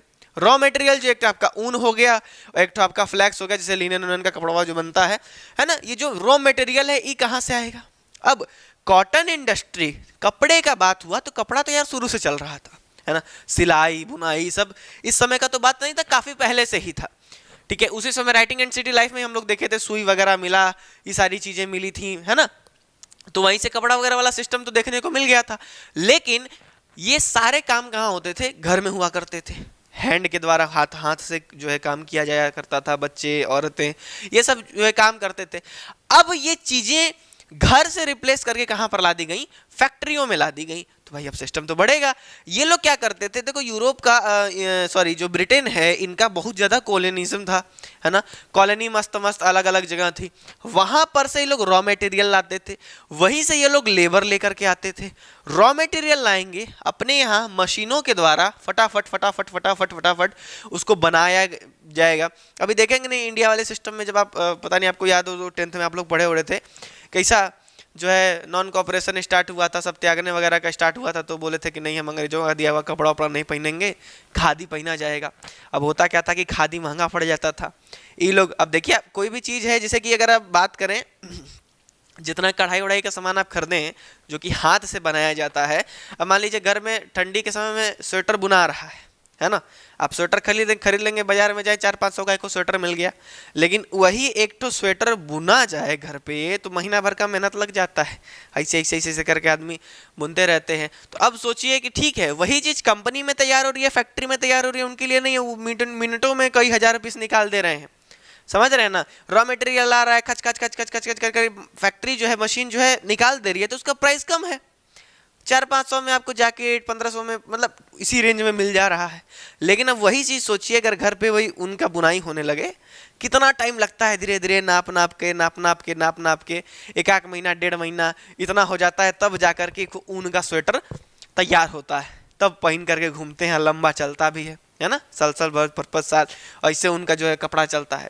तो अब आप सोचिए कि एक जगह है हाथ से बनाया हुआ सामान कितना कीमती है, क्योंकि वहाँ पर समय, जो काम, जो मेहनत लग रहा है उसका वैल्यू होता है, समझ रहे हैं ना। और इधर मशीन काम खट खट खट खट कर दे रही है। तो यही चीज़ है, समझ रहे हैं ना, कि पहले ये सारा सिस्टम जो था हैंडमेड था, सस्ता था, अरे सॉरी हैंडमेड था तो महंगा पड़ता था। अब वही ये लोग आए कंपनी से खट खट खट खट बना करके महंगा सस्ता में सारा चीज़ बेचने लगे, तो भाई हैंडमेड का जो है बातें गिर गया, मार्केटे गिर गया, समझ रहे हैं। तो जहाँ मेहनत लगेगा वहाँ ज़्यादा पैसा लगेगा ही। तो ऐसे ये लोग जगह जगह से रॉ मटेरियल लाना स्टार्ट किए, रॉ मटेरियल ला करके अपने क्या भैया फिनिश्ड गुड बना करके मस्त कपड़ा वपड़ा बना करके लगे मार्केट में बेचने। अब जो भैया हाथ से बनाने वाला था उनका मार्केट गिर गया, ठीक है। और इन लोग का फायदा, इन लोग को प्रॉफिट है ना, है सस्ते में रॉ मटेरियल ला रहे हैं, फिनिश्ड गुड मस्त प्रॉफिट में बेच रहे हैं। तो इन लोग देखो यही बिजनेस इन लोग का केंद्र मस्त था, इसीलिए ना लंबा टिके सब। तो वूल और फ्लैक्स ये लोग इंपोर्ट करते थे, ठीक है, रॉ मटेरियल इंपोर्ट करते थे, और अपने जो बना करके कपड़ा जो है ये लोग फिनिश्ड गुड जो है अपना आगे करते थे। स्पिनिंग जो थी वो क्या थी, थोड़ा सा अगर पहले का बात करें तो जो हाथ से काम किया जा रहा था वो थोड़ा सा स्लो सिस्टम था। अभी हम लोग देखेंगे कि उसमें भी काफ़ी चीज़ों का इन्वेंशन हुआ, काफ़ी मशीन वगैरह आपको देखने को मिलेंगी, ठीक है ना। तो ये जो है थोड़ा सा स्लो प्रोसेस था, इसमें लेबर ज़्यादा लगता था, और जो है गुड टेक्नोलॉजी नहीं होने की वजह से तो सिस्टम उतना अच्छे से नहीं चल पा रहा था। अभी आगे आप देखेंगे इन्वेंशन वगैरह हो जाएगा तो सारी चीज़ें आसान हो जाएंगी, है ना। अब क्या हुआ, धीरे धीरे ये सारा सिस्टम फैक्ट्रियों में जाने लगा। कहाँ से, घरों से कहाँ घुस गया, फैक्ट्रियों में घुस गया। और जितनी महिलाएं थी उस समय की वो सब एक काम में, बच्चों को काम में रख दिया जाता था, महिलाओं को काम में रख दिया जाता था, इसलिए रखा जाता था। काहे, क्या कि शुरू से ही नेचर रहा है ना, कि औरतें काम करेंगी तो उनको कम पैसा मिलेगा। अब ना डेमोक्रेसी है, 36 नियम कानून लग गया तो चलो भैया बराबर। उस समय मोनार्किज्म का समय था, है ना, ये सारा नियम था, ऐसे ही माना जाता था कि नहीं भैया कम लेंगे लोग, तो इसलिए औरतों बच्चों को जो है ज़्यादा यहाँ पर प्रेफरेंस जो है दिया जाता था और काम वगैरह करने को दिया जाता था आदमी के मुकाबले। 18th सेंचुरी में धीरे धीरे जब चीज़ें इंडस्ट्रीज में जाने लगी, ऐसे करके कपड़ा वगैरह बनने लगा, तो कॉटन इंडस्ट्री एक बहुत ही तगड़ा जो है इंडस्ट्री बनती है इंडस्ट्रियल रेवोल्यूशन में आयरन का एक मस्त रोल था। कितना बदलाव देखने को मिला। सेम चीज कॉटन में भी देखने को मिलता है और बहुत ही तगड़े तरीके से देखने को यहाँ पर आपको जो है मिल जाता है। वही कॉटन है ये, ठीक है, इससे धागा बनेगा, धागा से फिर कपड़ा वपड़ा बना करके ये जो सारा सिस्टम है आपको देखने को यहाँ पर मिलता है। इसके बाद कॉटन के बाद ये कॉटन का सिस्टम था। इसके बाद हम लोग आगे भी स्टीम इंजन वगैरह पे भी क्या क्या इन्वेंशन हुए उस पर थोड़ा सा चर्चा कर लेते हैं। फटाफट से इसको नोट कर लीजिए, ठीक है, नोट्स बनाते रहिएगा, नोट्स बहुत जरूरी है आपके लिए, इसको फटाफट से नोट करिए। आगे बढ़ते हैं और आगे की चीज़ों को, इन्वेंशन के बारे में थोड़ा सा हम लोग जान लेते हैं। तो चलिए, अब बात हो रही थी कॉटन इंडस्ट्री की, तो अगर हम कॉटन इंडस्ट्री का बात कर लें तो आगे चल करके इसमें भी काफ़ी सारी इन्वेंशन होती हैं जो कि इसको काफ़ी हद तक डेवलप कर देती है। जैसे कि फ्लाइंग शटल रूम डेवलप होता है, स्पाइनिंग जेनी डेवलप होती है, वाटर फ्रेम, पावर लूम, ये सारी चीज़ें भी देखने को मिलती हैं। जिससे कि क्या होता है, काफ़ी ज़्यादा हद तक इन्वेंशन, काफ़ी ज़्यादा हद तक डेवलपमेंट जो है यहाँ पर देखने को मिल जाती है। अब इससे क्या हो रहा था कि कॉटन इंडस्ट्रीज जो है वो क्या हो रही थी, डेवलप होती जा रही थी धीरे धीरे, है ना। अब ये सारा सिस्टम हम किसका देख लिए, आयरन का देख लिए, आयरन इंडस्ट्री का देख लिए, आगे चल करके आपके ये कॉटन इंडस्ट्री का देख लिए। कॉटन इंडस्ट्री का देखने के बाद जो है हम आगे बढ़ते हैं, थोड़ा सा बात कर लेते हैं स्टीम इंजन के बारे में, है ना, कि स्टीम इंजन का क्या सिस्टम यहाँ पर आपको देखने को मिलता है। अगर हम स्टीम पावर का बात कर लें तो स्टीम वाला अगर सिस्टम हम आपसे बात करें, ठीक है ना, अगर स्टीम का हम चीज़ आपको समझाएं तो स्टीम से अभी तक आप क्या क्या चीज़ जान रहे हैं कि स्टीम मतलब भाप होता है, कि अगर हम भाप का भी कोई इस्तेमाल कर करके जो है कोई एनर्जी पैदा कर दे रहे हैं, भाप का इस्तेमाल करके कुछ ऐसा सिस्टम पैदा कर रहे हैं। देखिए बेसिकली इस सिस्टम में होता क्या था ना, पानी गर्म किए, आपका भाप निकला, भाप से क्या हुआ, एक जगह बना करके एकदम हाई प्रेशर बनाते हैं, हाई प्रेशर से ही जो है हमारा स्टीम एनर्जी जो है वो देखने को मिलता है। ये क्या था, सबसे पहला स्टेप भैया, वाटर बॉयल किए, वेपर निकला, वेपर से हाई प्रेशर बनेगा और प्रेशर से उसी चीज का इस्तेमाल करके,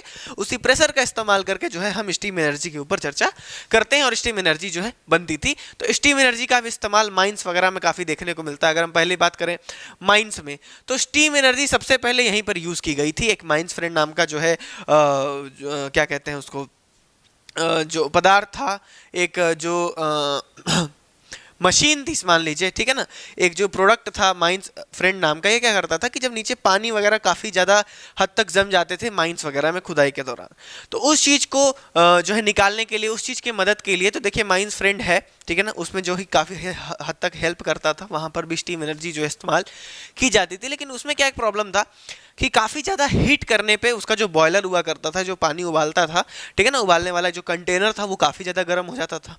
ठीक है, आदमी कोयला से उसको गर्म कर रहा है, इतना ज़्यादा हीट हो जाता था कि वो फट जाता था अक्सर कर करके, ठीक है ना। तो यहाँ पर इसका थोड़ा सा जो है ड्रॉबैक आपको देखने को मिलता है। थॉमस सैवरी ने इसको बनाया था। इसका प्रॉब्लम क्या था कि बॉयलर इसका जो है क्या होता था, ब्लास्ट हो जाता था। जैसे देखिए इसमें ये जो गोल सा टंकी जैसा आप लोग देख रहे हैं, यही बॉयलर है, इसी में जो है पानी गर्म होकर के प्रेशर बना करके जो है चीज़ें होती थी, ठीक है। तो अब यहां से तो भाई आइडिया तो आ गया था कि नहीं हम इसका स्टीम का इस्तेमाल कर सकते हैं। तो आगे चल करके जेम्स वाट जी ने फाइनली एक प्रॉपर स्टीम इंजन जो है बनाते हैं। वो पूरा जो सर्कुलेशन है, प्रेशर वगैरह हर चीज़ मेंटेन रहता है, ठीक है ना, सर्कुलेशन मेंटेन रहता है उस इंजन में।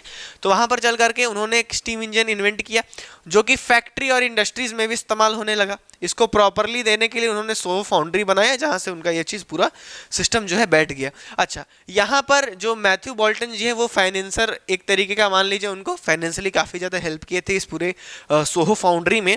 आगे चल करके देखेंगे तो ये आगे चल करके स्टीम एनर्जी जो है एक मैसिव सोर्स ऑफ एनर्जी बन करके आता है। रेलवेज में, फैक्ट्रीज में, शिप्स में काफ़ी जगह जो है स्टीम इंजन का उपयोग होने लगा और काम है जो है आसान होने लगी। तो स्टीम इंजन का जो स्टीम सिस्टम है, ये वाले चीज़ का इन्वेंशन बहुत ही फायदेमंद साबित होता है, बहुत ही ज़्यादा यूजफुल साबित होता है। आगे बढ़ते हैं हम लोग।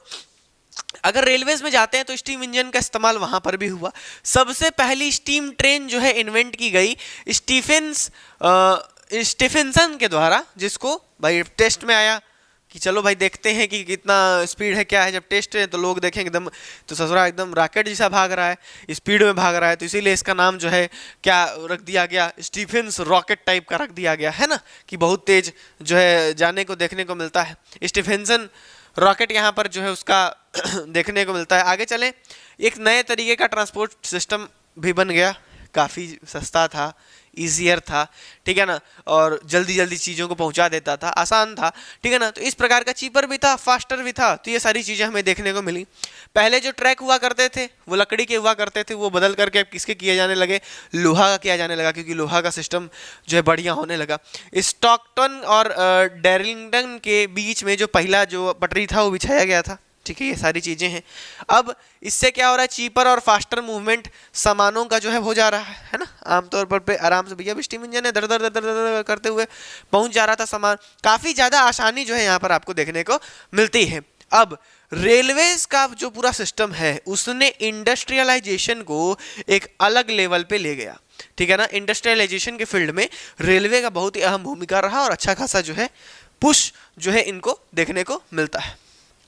आगे हम बात कर लेते हैं कैनल्स की। अब देखिए उस समय क्या होता था कि शिप वाला सिस्टम आप लोग समझ ही रहे हैं। तो ऐसे क्या किया जाता था, जगह जगह पर कैनल्स बना दिया करते थे, है ना। अब आए आदमी आने जाने के लिए देख रहे हैं ना, ये सब कैनल है, नहर नदी जो है बना दी जाती थी। इससे क्या होता था, काफ़ी ज़्यादा आसान होता था शिप से सामान ले जाने और ले आने में। अब अभी इसी समय देख लीजिए, एक कंट्री से दूसरी कंट्री जाना होता है तो आदमी कहीं घूम करके जाता है, तो बीच में से एक कैनाल बना देगा और उसका पासेज बना देगा, ठीक है ना। और पासेज का भाई टैक्स वगैरह भी लेगा और जहाज अपना चली जाती है। तो ऐसे ही उस समय कैनल बनाने लगे लोग, तो नाव जाती थी, इस पर काफ़ी ज़्यादा जो है ट्रांसपोर्ट का सामान लाद करके, तो ट्रांसपोर्टेशन इससे काफ़ी ज़्यादा आसान हुआ। 1788 से 96 का जो है बात था, बहुत सारा प्रोजेक्ट्स निकला। एक बार में शायद 40 से 46 के आसपास ऐसे नहर जो है बनाने का जो सिस्टम देखा गया, ये चीज़ें लाई गई। कैनल्स बहुत ही सस्ते प्रकार के ट्रांसपोर्ट माने गए। इससे क्या होता था कि कोयला लाने ले जाने में बड़ा आसानी हो जाता था, ठीक है ना। जो अगर हम रोड वाइज बात करें तो वहाँ पर नहीं देखे थे, पहला वाला कोल में काफ़ी खर्चा गिरता था, ठीक है ना। तो इससे क्या हुआ, अब कोल आसानी से जो है लाया ले जाया जा सकता था। तो इससे क्या हो गया कि इसका प्राइस भी गिर गया, ठीक है, आधा हो गया कोल का प्राइस। अब ट्रांसपोर्टेशन जो है वो और आसान हो गया, है ना, सारी सिस्टम, क्योंकि देखो भाई वहां पर हीट वाला एनर्जी, कोई भी चीज, स्टीम इंजन भी काम कर रहा है तो कुछ चीज जला करके कर रहा है ना, गर्मी की वजह से हो रहा है, टेम्परेचर की ही वजह से हो रहा है, तो वहां पर भाई आग वाला जो मेन सिस्टम है वो देखने को मिलता था, और वो सब किससे हो रहा था, कोल वगैरह से हो रहा था। ठीक है, इसमें नदियों में एक जो है प्रॉब्लम ये होता था कि जब सूखा उखा पड़ जाता था, नदी अब तनी कमजोर हो गई, कीचड़ टाइप का हो गया या सूख गया, तब तो भैया गया ना ट्रांसपोर्ट वाला सिस्टम। ठीक है, तो ये थोड़ा सा प्रॉब्लम यहाँ पर भी जो है आपको देखने को मिलता है। पहले इंग्लिश कैनाल जो थी वो थी वॉर्सले कैनाल, यहाँ पर आपको देखने को मिल जाता है। अब ये सीन हम लोग समझ गए हैं इंडस्ट्रियल रेवोल्यूशन का, कैसे आयरन में कुछ बदलाव हुआ, कॉटन इंडस्ट्री में कुछ बदलाव हुआ, कहीं जगह स्टीम इंजन बन रहा है, रेलवेज बन रही हैं, कैनाल्स बन रहे हैं। मतलब वही आपको इससे पहले अगर हम देखे थे कि क्या क्या रीजंस थे, वहां पर सारी चीजें, लेबर्स, बैंकिंग, शिप, ट्रांसपोर्टेशन, तमाम तरीके की चीजें जो है देखने को मिलती हैं। अब इतना कुछ जो बदलाव हो रहा था, इतना एकाएक चेंज हो रहा है, एकाएक बदलाव होते जा रहा है, उससे क्या क्या असर पड़ता है, इंडस्ट्रियल रेवोल्यूशन का क्या असर पड़ता है लोगों के ऊपर, कैसे एकाएक जीवन जो है, सोचो कैसा जीवन था पहले, एक बार यहाँ पर खड़ा होकर के थोड़ा सा पीछे की तरफ झांक करके देखिए, गजब आनंद आएगा कि अरे यार क्या सिस्टम था और क्या सिस्टम आज है। और ऐसे ही धीरे धीरे क्या मस्त सब्जेक्ट है कि कड़ी गजब जोड़ देता है ना।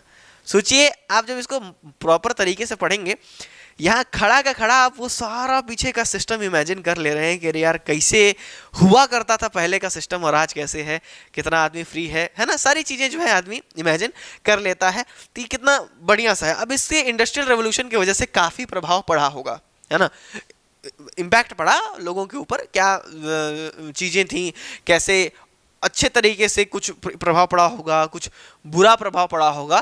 तो इस पर हम लोग थोड़ा सा नज़र जो है यहाँ पर डाल लेते हैं। अब सबसे पहले तो एक चीज थी कि जितने चालाक लोग थे, जितने अच्छे लोग थे, उनके पास बहुत सारी अपॉर्चुनिटी आई। अब जो सोच वाला था इन्वेंशन किया, अपॉर्चुनिटी आई। जो लोग तेज तर्राक था, बिजनेस हो रहा है, अपॉर्चुनिटी आई। तो जो ठीक ठाक लोग हैं, जो काम के लोग हैं, उनके पास, जो अच्छे लोग हैं, उनके पास अपॉर्चुनिटीज बहुत ज़्यादा देखने को मिली।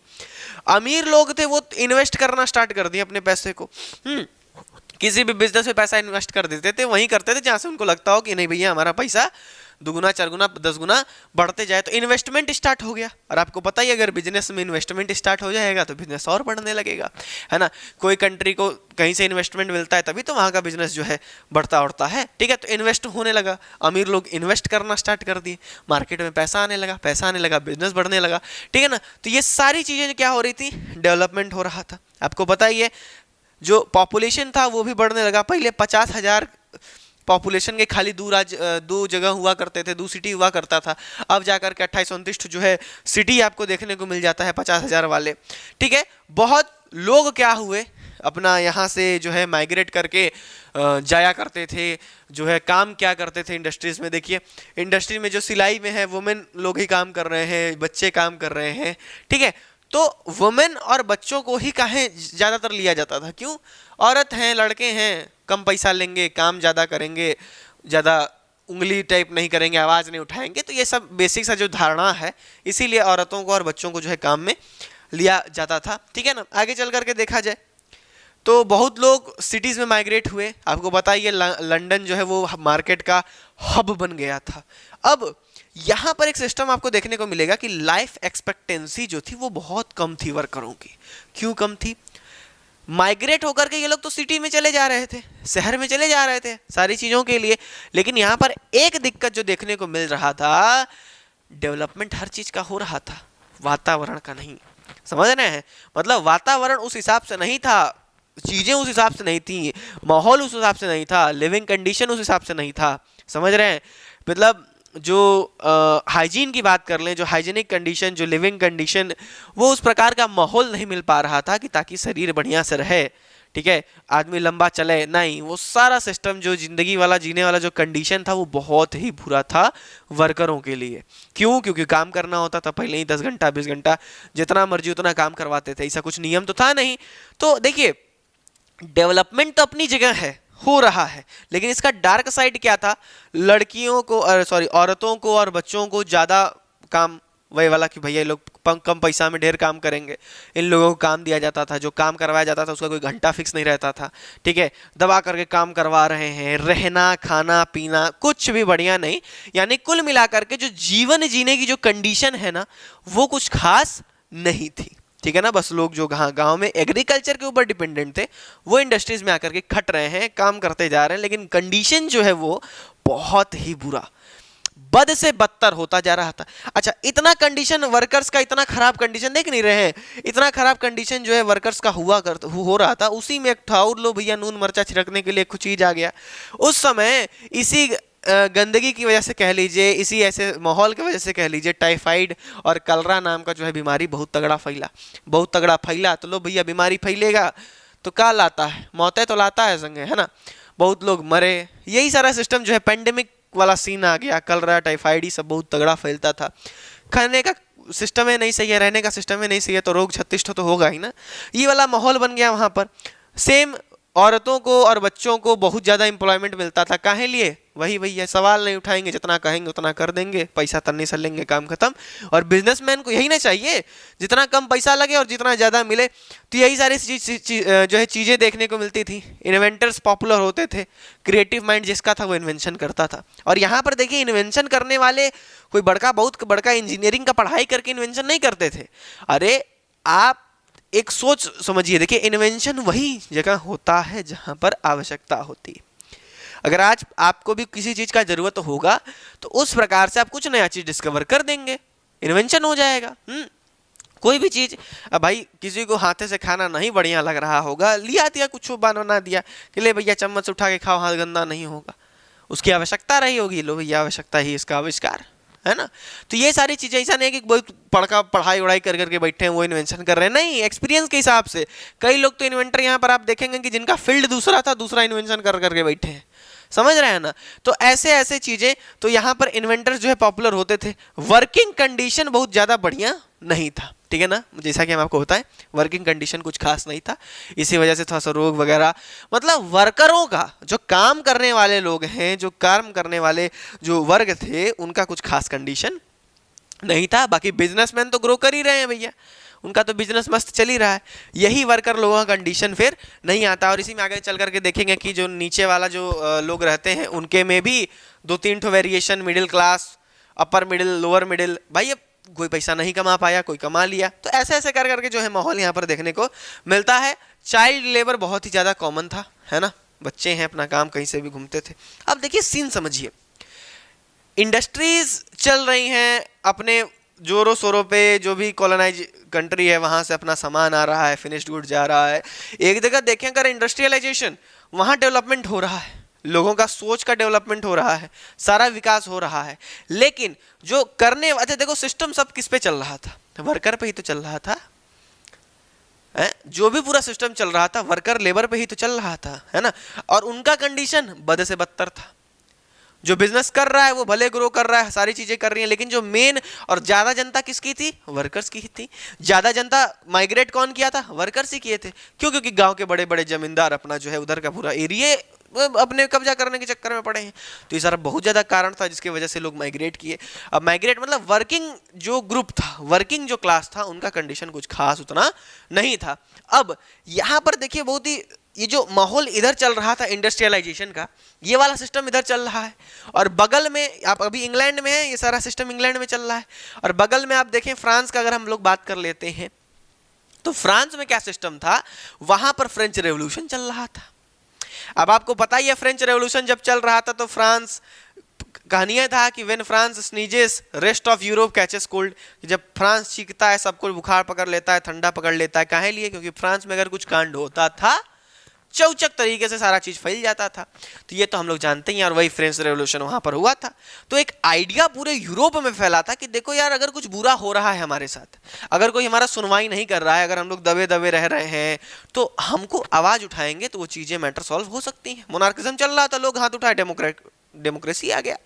तो ये एक माइंडसेट, देखिए इंडस्ट्रियल रेवोल्यूशन, इंग्लैंड का स्थिति अभी आप देख रहे थे, ये सारी चीजें चल रही हैं, और बगल में क्या चल रहा है, उधर फ्रेंच रेवोल्यूशन एकदम जोरों शोरों से, ठीक है। उधर वो मारकाट जो 10 में पढ़े थे वो सब चल रहा था, इधर फ्रेंच रेवोल्यूशन चल रहा है, इधर इंडस्ट्रियल रेवोल्यूशन, संगे संगे संगे संगे, ठीक है। अब इधर बुरा एक आइडिया यूरोप पे गया कि नहीं ऐसे चीज़ें होंगी, हमको खुद आज़ादी टाइप की, अगर कुछ बुरा कंडीशन है उस पर हमको आवाज़ उठाना चाहिए, आगे आकर के बोलना चाहिए तो चीज़ें सुधरती हैं। इस प्रकार का जो है माइंडसेट आ गया था। तो अब जो वर्कर्स बुरे हालत में हैं, जो महिलाएं जिनको कम पैसा मिल रहा है, वेजेस बहुत कम मिल रहा है, बच्चे जो चाइल्ड लेबर कर रहे हैं, सारा सिस्टम वर्कर्स के ऊपर है, सारा सिस्टम लेबर्स के ऊपर है। वर्किंग क्लास ही पूरा जो है कमान जो वो संभाले हुए थे, उन्हीं का कंडीशन गड़बड़ था। इधर फ्रेंच रेवोल्यूशन में माहौल ये बन गया था कि कोई चीज़ गलत हो तो हम आवाज़ उठाएंगे। इस प्रकार का मतलब कि एक अपना डिमांड रखने वाला जो लोगों के अंदर आइडिया और वैल्यू आ गया था। तो अब बस वही होना है जो आप एकदम पकड़ लिए हैं कि अभी लोग भी आवाज़ उठाएंगे कि यार हमारा वेजेस बढ़िया करो, हमारा वर्किंग कंडीशन बढ़िया करो। आगे चल करके आप देखेंगे क्या होगा। इतना ज़्यादा मशीन बन रहा था, अब सोचिए मशीन आ गया। पहले आदमी कपड़ा हाथ से बनाता था, अब आ गया मशीन, जहाँ तुम एक ठो बुनोगे वहाँ 10 ठो स्वेटर बन करके आ जाएगा। तो अब आदमी वो खरीद रहा था, इनका धंधा ठप, इनका सारा चीज़ का खत्म हो गया। तो अब ये लोग डिमांड करने लगे कि भैया हमारा तो पूरा मशीन वशीन आ करके हमारा जो है धंधे खत्म कर दिया, तो सरकार हमको पैसा दे। ऐसा ही पहले सिस्टम हुआ करता था कि जब ये जो इंपोर्ट एक्सपोर्ट आप देख रहे हैं ना, तो पहले क्रेन वगैरह कहाँ, जब भाई अब क्रेन वगैरह तो मशीन आई तब ना हुआ। अब पहले कोई शिप जो है लोड होकर के आती थी, 5-5 महीना 6-6 महीना लग जाता था उतरने में, ठीक है, लोडिंग अनलोडिंग होने में। बहुत सारे लोग जो है पोर्ट पे रहा करते थे लेबर के रूप में कि सामान जितना लगा होगा जहाज में उसको उतार करके रखेंगे। जमाना बदला, इंडस्ट्रीज आई, टेक्निक आया, लो भैया क्रेन जो है इन्वेंट हो गया, क्रेन बन करके आ गया। अब जो काम लेबर 6 महीना में कर रहे थे, क्रेन जो है वो अपना 2-3 दिन में कर दे रहा है, घंटों घंटों में कर दे रहा है। तो अब क्या कुल लेबर बैठ गए कि ला मशीन आ गया, हम लोग का काम खत्म। आदमी जो काम घर पे कर रहा है वो आकर के मशीन करने लग रही है। इससे क्या हो रहा है कि उनका एम्प्लॉयमेंट भी तो खत्म हो रहा है साथ साथ में। तो वो लोग आवाज उठाना स्टार्ट किए कि नहीं हमारा वेजेस कौन देगा, हमको खाने को नहीं है, हमको सैलरी नहीं है। ऐसा ऐसा चीज माहौल जो है आपको देखने को मिलता है, और पूरा सीन अब एक प्रोटेस्ट के रूप में देखने को मिलेगा। तो फ्रेंच रेवोल्यूशन वाला सीन यहाँ पर आप देखें कि आइडिया किसका था, फ्रीडम वाला आइडिया वाइड स्प्रेड हो रहा था, डेमोक्रेसी वाला चीज डिमांड में आ रहा था, और इसके साथ साथ सारी चीज़ें फैल रही थी। तो एक ब्रिटेन में भी एक आइडियोलॉजी फैल गई कि नहीं कोई भी जो बुरा चीज़ हो रहा है उसके लिए हमें क्या करना चाहिए, एक्शन लेना चाहिए। तो लो भैया ये लोग भी लेंगे एक्शन, और एट लास्ट हम लोग एक प्रोटेस्ट पे देखने के आते हैं कि यहाँ पर भी कैसा प्रोटेस्ट वगैरह होता है, कैसे लोग अगेंस्ट में आते हैं। तो फटाफट से इस चीज़ को नोट कर लीजिए, है ना, नोट्स बनाते रहिए, और आगे चल करके अब देख लेते हैं कि क्या प्रोटेस्ट वगैरह होने वाला है, क्या ये लोग आवाज़ उठाने वाले हैं वर्कर लोग। इस पर भी थोड़ा सा हम लोग चर्चा कर लेते हैं। तो आइए अब आगे बढ़ते हैं, जो प्रोटेस्ट वगैरह होने वाले हैं उस पर थोड़ा सा चर्चा कर लेते हैं। तो ये वर्किंग कंडीशन वाला स्थिति आप देख ही रहे हैं, वर्कर का क्या हाल था, है ना, पूरा सिस्टम जो है गड़बड़ हो रहा था, पूरा सारा बैंड बजा पड़ा था एकदम, इन लोगों का एकदम बुरा हालत था, है ना। ये वाला सीन देखने को मिला था, और इसमें और बद से बदतर स्थिति हो गई जब पैंडेमिक वगैरह फैलने लगा, ठीक है, बीमारियां फैलने लगी। और क्या हुआ, यहाँ पर फ्रेंच रेवोल्यूशन से इंस्पायर होकर के ये लोग आवाज़ उठाना स्टार्ट किए। तो ये लोग लगे प्रोटेस्ट वगैरह करने कि नहीं भाई हमें वर्किंग कंडीशन बढ़िया करो, मशीन वगैरह जो सब काम छीन ली है हमसे उसका भरपाई करो, ऐसा वैसे करके बहुत ज़्यादा आवाज़ उठा रही थी।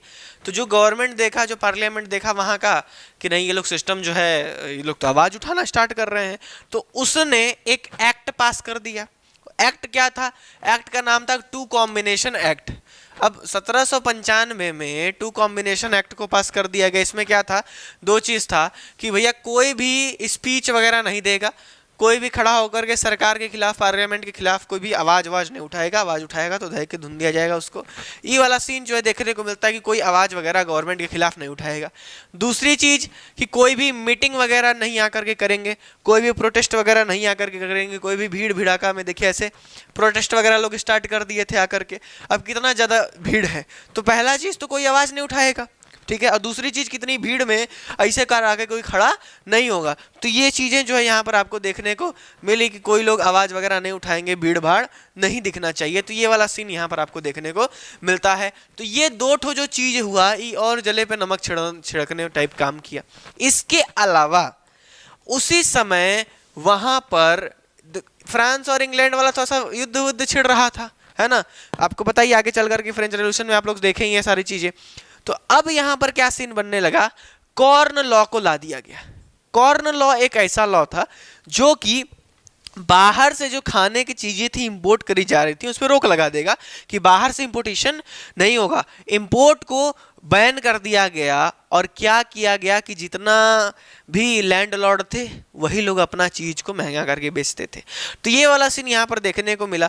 कॉर्न लॉस अप्लाई कर दिया गया, इंपोर्टेशन बैन हो गया फूड मटेरियल्स का, और बहुत ज़्यादा भूखमरी वाला फूड रायोट्स जो है स्टार्ट हो गए, दंगे स्टार्ट हो गए, लोग डिमांड करना स्टार्ट कर दिए। अच्छा, इसी में मशीनें बहुत ज़्यादा आ गई थी तो हाथ से बनने वाली चीज़ों का डिमांड कम हो गया था, तो भैया वर्कर्स का अर्निंग कम हो गया था जैसा कि हम आपको बताए थे। तो वो लोग एक लीगल वेज का डिमांड कर रहे थे कि जो मशीन आकर के हम लोगों के जो कमाई पे इफेक्ट डाला है इसका भरपाई कौन करेगा। तो सरकार से वो लीगल डैमेज का मांग कर रहे थे, सरकार उसको भी रिफ्यूज कर दे रही थी। जैसे थ्रेसर मशीन हो गया, शेयरिंग मशीन हो गया, यहाँ पर जो आप देखिए ये सब थ्रेसर और शेयरिंग मशीन ही कुला करके लोगों का जो है धंधा चौपट कर दिए। तो अब डिमांड कर रहे थे कि लोग नहीं भैया अब हमको जो है दीजिए। बड़े बड़े लैंडलॉर्ड्स क्या कर रहे थे, अपना वही चीज़ इकट्ठा कर ले रहे हैं सारा चीज़, तो और दिक्कत हो रहा था लैंडलॉर्ड्स की वजह से, अपना सामान जो है दिन पर दिन महंगा करते चले गए। अब लोग अपना रेवोल्यूशन, अरे लोग अपना जो है अपना आवाज़ उठाना स्टार्ट किए, प्रोटेस्ट वगैरह करना स्टार्ट कर दिए। आगे देखिए इनक्लोजर जो है बहुत तगड़ा इफेक्ट किए थे लोगों के लेवलीहुड पे। वही वाला बात कि देख रहे हैं ना, जो भी बड़े बड़े जमींदार थे अपना और जमीन करते जा रहे थे, और जो वहाँ पर काम करने वाले लोग थे वो फिर झक मार करके उनको शहर जाना पड़ता था। ये चीज़ हम आपको बता दी है। आगे तो वीवर्स का जो डिमांड था कि वेज को हमको मिलना चाहिए, जो कि सरकार ने क्या कर दिया, रिफ्यूज कर दिया, मना कर दिया कि नहीं भाई ऐसा कुछ होगा नहीं। तो फिर वो लोग कहाँ चले गए, स्ट्राइक करने चले गए। अब स्ट्राइक करने चले गए, फिर वही दंगा फसाद, आवाज़ उठाना, आंदोलन वगैरह, ये सारा जो सीन यहाँ पर देखने को मिलने लगा। तो कॉर्न लॉ हो गया, टू कॉम्बिनेशन एक्ट हो गया।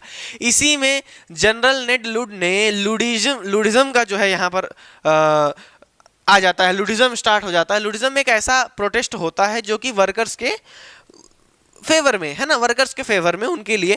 अब लुडिज्म इस पूरे प्रोटेस्ट का नाम था। अब क्या हुआ इसमें, ये लोग डिमांड कर रहे थे, बहुत ही जाना माना प्रोटेस्ट मूवमेंट था, लोग आवाज़ उठाना स्टार्ट कर दिए थे। किनके लिए था, वर्कर्स के वेजेस के लिए था, वर्कर्स के अधिकारों के लिए था। जैसे कि जो औरतें, जो चिल्ड्रंस थे, उनके वेजेस के रिगार्डिंग था कि नहीं भाई वेजेस उनको बराबर मिलना चाहिए, ये सारी चीज़ें मिलनी चाहिए। जो लोग मशीनों की वजह से अपनी नौकरी खो दे रहे थे, इंडस्ट्रियलाइजेशन की वजह से अपनी नौकरियां खो दे रहे थे, इनकम खत्म हो जा रहा था, उसके ऊपर वो लोग मिनिमम वेज का डिमांड कर रहे थे। इनके फेवर में सारी चीज़ें हो रही थी। और तो और ये लोग ट्रेड यूनियन बनाने का भी डिमांड कर रहे थे। ये सारा सिस्टम चल रहा था, मतलब समझ रहे हैं ना कैसा ये पूरा तीनों का तीनों माहौल एकदम कैसा हुआ पड़ा है। अब इसमें लोग अपना आवाज़ उठाते थे, प्रोटेस्ट करते थे, ठीक है। तो ये कौन सा दौर आ गया, प्रोटेस्ट करने का समय आ गया। इसी में एक तो मैसेकर हो जाता है, याद है ना जलियनवाला बाग हम लोगों के यहाँ हुआ था, वैसा ही एक मैसेकर आपका जो है यहाँ पर हो जाता है। वैसा एक सीन, वैसा एक कांड बहुत बड़ा यहाँ पर हो जाता है। कहाँ पर, सेंट पीटर्स फील्ड में 1819 में बहुत लोग, लाखों के आसपास, 80,000 के आसपास वर्किंग क्लास आई अपना एक जगह आकर के सेंट पीटर्स फील्ड में। जो ये लोग क्या कर रहे थे, इकट्ठा होकर के प्रोटेस्ट कर रहे थे।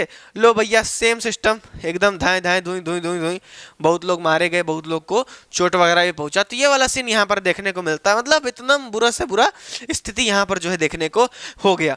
अब इतना कितना देख रहे हैं ना, प्रोटेस्ट वगैरह भी हो रहा है, सब परेशान है, वर्कर कंडीशन बहुत गड़बड़ है, बहुत ज़्यादा गड़बड़ होने लगा। अब इतना सीन के बाद धीरे धीरे धीरे धीरे आखिरकार ये सब प्रोटेस्ट होने के बाद फाइनली बहुत सारे लॉज जो है पार्लियामेंट के द्वारा, इंग्लैंड के पार्लियामेंट के द्वारा पास किए गए, ठीक है ना। इतना सारा सिस्टम देख रहे हैं, दंगा फसाद हो गया, मारकाट हो गया, तो कुछ जो लॉज हैं वो पार्लियामेंट के द्वारा पास किए गए ताकि लिवलीहुड को, जो रहने सहन का कंडीशन है, जो वातावरण है, उसको सुधारा जा सके और चीज़ें बेहतर हो सके, जो है वो डेवलपमेंट की ओर अच्छे से जा सके।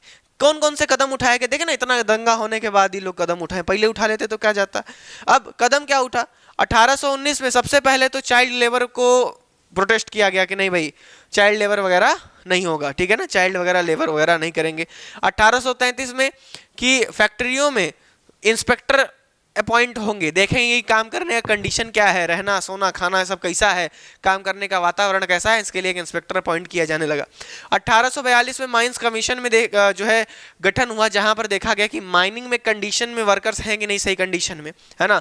ऐसा तो नहीं है कि कुछ भी जानबूझ के करवाया जा रहा है, तो वहां पर वर्किंग कंडीशन कैसा है इसको चेक करने के लिए कमीशन बनाया गया। 1847 में 10 घंटे का बिल पास किया गया कि कोई भी वर्कर को 10 घंटे से ज़्यादा काम वाम करना नहीं होगा। हम लोग की तरफ जैसे 8 घंटा वाला चलता है कि 8 घंटा करना होता है, वैसे इधर 10 आवर्स बिल जो है पास कर दिया गया। 1847 में ही फील्डर्स फैक्ट्री एक्ट पास किया गया, जिसमें बच्चे लोग जो 18 साल के कम हैं वो 10 घंटा वगैरह काम वाम जो है अपना नहीं करेंगे। तो ये सारा सीन जो है यहाँ पर कुछ फैसला जो है इन लोगों के द्वारा लिया जाता है, ठीक है ना। तो ये सारा सीन आप देख रहे हैं इंडस्ट्रियल रेवोल्यूशन का, कहाँ से बदलाव किस प्रकार लेकर आता है, कितनी सडन चेंजेस होते हैं, कितना तगड़ा इम्पैक्ट पड़ता है, ठीक है। कहीं पॉजिटिव इम्पैक्ट भी पड़ा, डेवलपमेंट हुआ, कहीं निगेटिव इम्पैक्ट भी पड़ा, है ना। ये सारी चीज़ें जो है हम यहाँ पर देखें। तो बस यहाँ पर आपका इंडस्ट्रियल रेवोल्यूशन खत्म होता है। नोट्स जरूर बना लीजिएगा, हम तो साइड हट जाते हैं, इसको भी पॉज करके नोट कर लीजिए, है ना। नोट्स बनाते रहिए, क्योंकि नोट्स भैया ब्रह्मास्त्र हैं, समझ रहे हैं ना। तो फेयर और एकदम बढ़िया से बना करके रखिए, नोट्स वोट्स अपना जो है विधिवत बनाइए, ठीक है।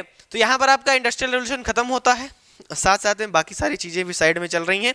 और आपके बोर्ड्स के प्रिपरेशन के लिए आपको पता ही है पांडे क्लासेस बोर्ड्स पे पढ़ाई चलेगी 11-12 की। आपके कॉम्पिटिटिव लेवल के तैयारियों के लिए यूपीएससी का बिगनर सीरीज चल चुका है पांडे क्लासेस परीक्षा पे। अभी से अगर मन है यूपीएससी के रिलेटेड कि हाँ भाई तैयारी करनी है, तो जाइए पांडे क्लासेस परीक्षा पे चेकआउट करिए। यूपीएससी बिगनर सीरीज मस्त चल रही है। एनसीईआरटी एक्सप्रेस भी चल रहा है, जिसमें कि एनसीईआरटी का एकदम फुल निचोड़ आपको देखने को मिलेगा। और पांडे क्लासेस जीके वहाँ पर ज्ञान की गंगा बह रही है, तो वहाँ भी डुबकी उबकी लगा लीजिएगा, ठीक है ना। तो चलिए, आपको तो पता ही है, डिस्क्रिप्शन चेक कर लीजिएगा, नोट्स डाउनलोड कर लीजिएगा, और हैंड रिटेन नोट्स आपको प्रोवाइड किए हैं उसको भी देख लीजिएगा।